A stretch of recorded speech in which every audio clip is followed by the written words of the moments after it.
Hello everyone, I'm here with Dr. Alexey Root, also Women International Master and former US Women's Champion. Alexey, thank you so much for joining me today.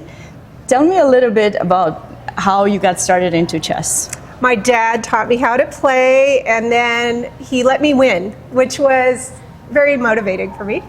So he taught me how to play when I was 5. He let me win for 4 years, and then I asked him to play for real. And I was able to defeat him because he's not a tournament player. He didn't know en passant. And so when I was 9 and was able to defeat him, he took me to the local chess club, the Lincoln Chess Club in Lincoln, Nebraska. And so you knew he was letting you win? Oh, I asked him to. Okay. I mean, I don't remember it, but that's what my mom tells me, okay. Is that I was like, let me win. And so he did for 4 years. I mean, we weren't playing all the time because, again, he wasn't a chess player. We played like Monopoly and Scrabble. We played lots of games, but chess was one of the games. So when did you know that you liked it that much, that you want to be more serious about it? And what was the moment? When I was at the Lincoln Chess Club, there was a lot of underage 13 tournaments, and I was winning them. And so winning is very motivating, and there's a little story around that. So they used to have first overall and first girl trophies. Those were the only prizes. And I would win first overall, and the only other girl playing, Angel Needfeld, would win the first girl trophy.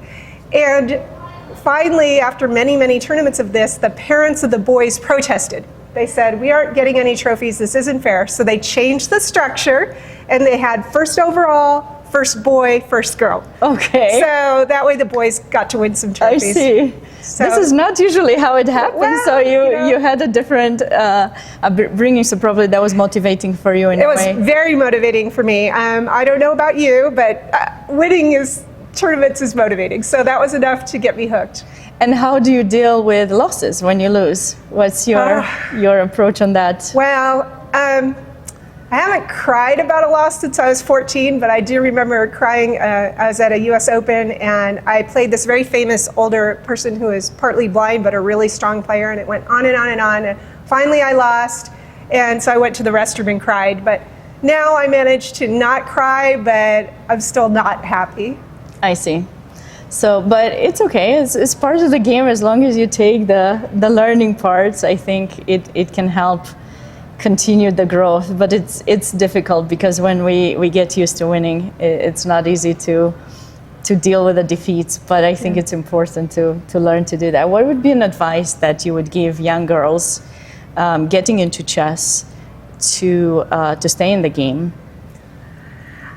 I think having friends that are girls is actually kind of important. I don't know that I would have stuck with it if there hadn't been that one other little girl playing, because it was all a bunch of boys, and then the girl who was my friend and me. I mean, I became friends with her. I didn't know her before chess. And so I do think things like the US Chess Girls Club Room, to build those relationships among the girls, is important, because it's tough to be the only girl or woman in the room. I mean, at a certain point, if you're strong enough at chess, you put up with it, but it's still not ideal. So hopefully just having more girls and women playing.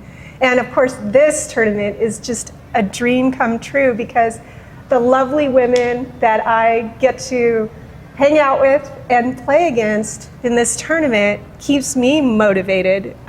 Because when I go to my local chess club, which I love, Capel Chess Club, I'm usually playing against people under age 18, like all the time. And usually I'm the only woman in the open section. So I'm playing against a bunch of little boys. Not that there's anything wrong with that, they're good players, but I'm not getting that social connection that's so enjoyable, to do postmortems and to hang out and to eat together. So very grateful for US Chess and for Maureen Grimaud, and last year Jim Eade, for sponsoring this tournament. Thank you to them.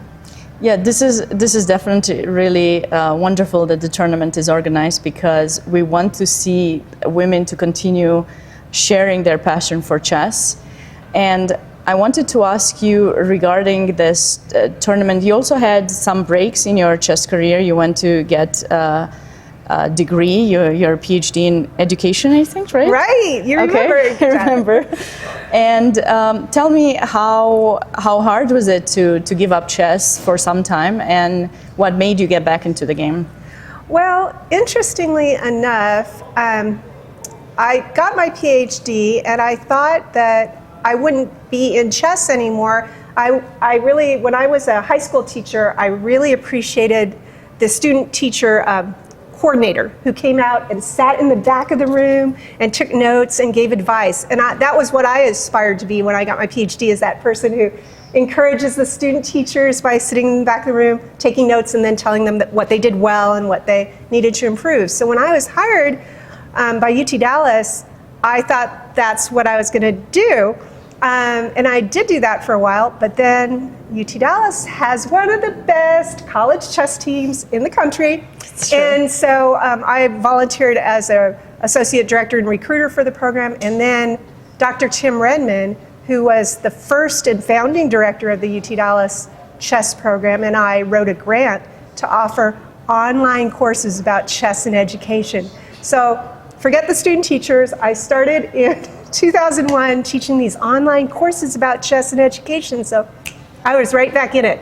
And, you know, it's been great. It's always nice to find your first passion and get back to it later, I think, with even more passion to work for it. And tell me, how excited are you to compete with some of the other ladies who are here, who have been, I guess, your competition throughout the years? Oh yes, oh yes. How is that going to play? I'm super, super excited. For example, Natalia Sadikova and I played in 1995 at the U.S. Women's Championship, and we drew. And then last year in this very tournament, we were playing in the last round. And later I looked at the computer evaluation when I offered a draw, and it was 0.00. And I had offered a draw, but Natalia turned me down, and she kept playing because she really wanted to beat me. And then we drew. But we were the last game. And it was so it was really just exciting to get to play against such a strong player again, who I really admire, and to also manage to draw so many years after our first draw. And Natalia is obviously one of the favorites here. Another one of the favorites is, of course, our defending champion, Angelina Belikovskaya. And I was also, 1985 is when she was co-champion of the U.S. Women's Championship. So really exciting to get to play these top players again. And yeah, can't wait. Well, it's great to have had you for this interview. I wish you good luck in this tournament. I'm looking forward to seeing your games. Thank you. Be gentle on the commentary. I'll try. I usually am, I think. Okay. Thank you, Sabina. Thank you.